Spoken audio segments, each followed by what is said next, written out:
ಧರ್ಮದಿಂದ ಬೇರೆ ಧರ್ಮಕ್ಕೆ ಮತಾಂತರ ಆಗ್ತಿದ್ದೀರಾ? ಅದಕ್ಕೂ ಮೊದಲು ಈ ವಿಡಿಯೋನ ನೋಡಿ.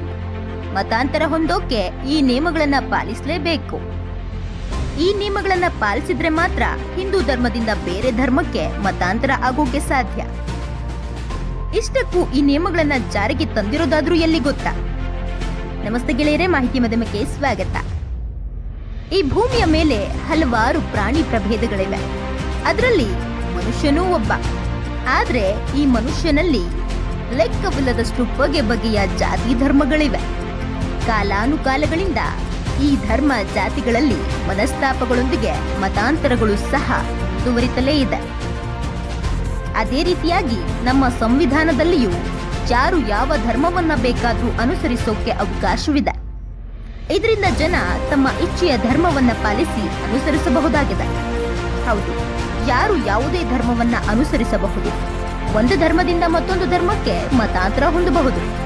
ಆದ್ರೆ ಈಗ ಈ ರೀತಿಯಾಗಿ ಹಿಂದೂ ಧರ್ಮದಿಂದ ಇತರೆ ಧರ್ಮಗಳಿಗೆ ಮತಾಂತರ ಹೊಂದ ಬಯಸುವವರು ಕೆಲವು ನಿಯಮಗಳನ್ನ ಪಾಲಿಸಲೇಬೇಕಾಗಿದೆ. ಏನದು ಆ ನಿಯಮಗಳು ಅಂತೀರಾ? ಹೇಳ್ತೀನಿ. ಅದಕ್ಕೂ ಮೊದಲು ನೀವಿನ್ನು ಮಾಹಿತಿ ಮಾಧ್ಯಮಕ್ಕೆ ಸಬ್ಸ್ಕ್ರೈಬ್ ಆಗಿಲ್ಲ ಅಂದ್ರೆ ಈ ಕೂಡಲೇ ಸಬ್ಸ್ಕ್ರೈಬ್ ಆಗ್ಬಿಡಿ. ಹೌದು, ಇತ್ತೀಚಿನ ದಿನಗಳಲ್ಲಂತೂ ಮತಾಂತರದಂತಹ ಪ್ರಕ್ರಿಯೆಗಳು ಅಧಿಕವಾಗ್ತಿದೆ. ಈ ಹಿನ್ನೆಲೆಯಲ್ಲಿ ಗುಜರಾತ್ ಸರ್ಕಾರ ಮತಾಂತರಕ್ಕೆ ಸಂಬಂಧಿಸಿದಂತೆ ಮಹತ್ವದ ನಿರ್ಧಾರವನ್ನು ಕೈಗೊಂಡಿದೆ.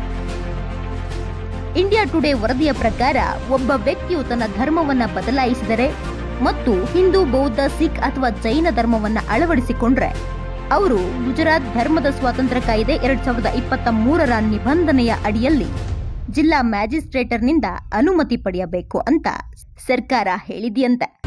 ಒಂದು ಧರ್ಮದಿಂದ ಇನ್ನೊಂದು ಧರ್ಮಕ್ಕೆ ಮತಾಂತರ ಆಗುವವರಿಗೆ ಸಂಬಂಧಿಸಿದಂತೆ ಗುಜರಾತ್ ಸರ್ಕಾರ ಈ ಮಹತ್ವದ ನಿರ್ಧಾರವನ್ನ ಮಾಡಿದ್ದು, ಹಿಂದೂ ಧರ್ಮದಿಂದ ಬೌದ್ಧ ಧರ್ಮಕ್ಕೆ ಮತಾಂತರಗೊಳ್ಳಲು ಬಯಸುವವರು ಸಹ ಜಿಲ್ಲಾ ಮ್ಯಾಜಿಸ್ಟ್ರೇಟರ್ನಿಂದ ಅನುಮತಿ ಪಡೆಯಬೇಕು.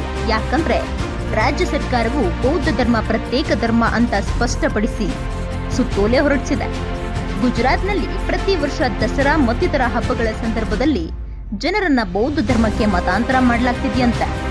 ಜೊತೆಗೆ ಮತಾಂತರ ಸಂದರ್ಭದಲ್ಲಿ ಯಾವುದೇ ರೀತಿಯ ನಿಯಮಗಳ ಪಾಲನೆ ಆಗ್ತಿಲ್ವಂತೆ.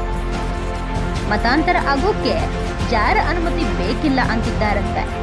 ಇವುಗಳನ್ನೆಲ್ಲ ಗಮನಿಸಿದ ಗುಜರಾತ್ ಸರ್ಕಾರ ಕಡ್ಡಾಯವಾಗಿ ಹಿಂದೂ ಧರ್ಮದಿಂದ ಬೌದ್ಧ ಧರ್ಮಕ್ಕೆ ಮತಾಂತರ ಆಗುವ ಮುನ್ನ ಜಿಲ್ಲಾ ಮ್ಯಾಜಿಸ್ಟ್ರೇಟರ್ ಬಳಿ ಅನುಮತಿ ಕೋರಿ ನಂತರ ಮತಾಂತರ ಹೊಂದಬೇಕು ಅಂತ ನಿಯಮವನ್ನ ಜಾರಿಗೊಳಿಸಿದೆ. ಒಂದಂತೂ ಸತ್ಯ, ಮನುಷ್ಯ ತನ್ನ ಸ್ವಾರ್ಥಕ್ಕೆ ಜಾತಿ ಧರ್ಮಗಳನ್ನ ದಾಳವಾಗಿ ಬಳಕೆ ಮಾಡ್ಕೋತಿದ್ದಾನೆ. ಪ್ರಪಂಚದ ಯಾವ ಜಾತಿ ಧರ್ಮವೂ ಕೆಟ್ಟದ್ದನ್ನ ಬಯಸೋದಿಲ್ಲ. ಇನ್ನೂ ಮುಂದುವರೆದು ಹೇಳೋದಾದ್ರೆ ಈ ಜಾತಿ ಧರ್ಮಗಳ ಪಿತಾಮಹರು ಈ ಮನುಷ್ಯರೇ. ಯಾವುದೇ ಜಾತಿ ಧರ್ಮವಾಗಿರಲಿ, ಯಾರಿಗೂ ಕೇಡು ಬಯಸದೆ ನೆಮ್ಮದಿಯಿಂದ ಜೀವನ ನಡೆಸೋದು ಮಾತ್ರ ಜೀವನದ ಮೂಲ ಮಂತ್ರವಾಗಿರಬೇಕು. ಇದ್ರ ಬಗ್ಗೆ ನಿಮ್ಮ ಅಭಿಪ್ರಾಯವನ್ನ ತಿಳಿಸಿ. ಹಾಗೆ ಈ ಮಾಹಿತಿಯನ್ನ ಮತ್ತಷ್ಟು ಜನರೊಂದಿಗೆ ಹಂಚಿಕೊಳ್ಳಿ. ಹಾಗೆ ನೀವಿನ್ನು ಮಾಹಿತಿ ಮಾಧ್ಯಮಕ್ಕೆ ಸಬ್ಸ್ಕ್ರೈಬ್ ಆಗಿಲ್ಲ ಅಂದ್ರೆ ಈ ಕೂಡಲೇ ಸಬ್ಸ್ಕ್ರೈಬ್ ಆಗಿರಿ.